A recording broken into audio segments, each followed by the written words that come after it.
तिमीलाई लेख्दा म पानामा दुःख कोर्थे, कलमबाट आँसु पोखिन्थे, तर आज म तिमीलाई कोर्दैछु। तिम्रो सुन्दरताको प्रतिबिम्बले म पानाहरू भर्दैछु। तिम्रो आँखाको आकार, तिम्रो सुरिलो बोलीको निखार, गुलाबभन्दा राता अधर, पूर्णेको जुनभन्दा चम्किला नजर। हेर त, तिमीलाई लेख्छु भन्दा कलम त डराइरहेछ, तिमीलाई समेट्छु भन्दा पाना त लजाइरहेछ। उनको श्रेष्ठ लवजसम्म पुग्ने सामर्थ्य छैन भन्दै कलम तर्किन खोज्दैछ।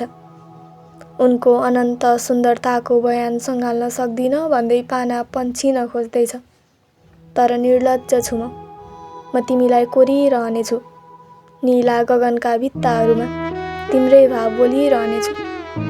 मैले फ्रेर्ने हरेक सुवासको किस्साहरूमा म तिमीलाई कोरिरहनेछु। चाहे अपुरो रहोस्, तिम्रै अपनत्वताको घुम्तो ओढिरहनेछु।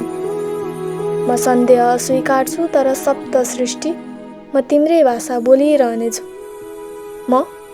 मलाई हेर्ने तिम्रो आँखा खोजिरहनेछु।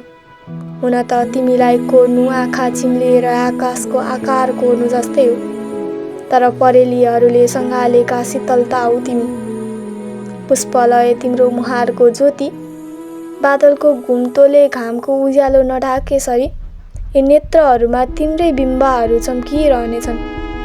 निर्लज्ज छु म तिमीलाई कोरिरहनेछु। नीला गगनका भित्ताहरूमा तिम्रै भाव बोलिरहनेछु।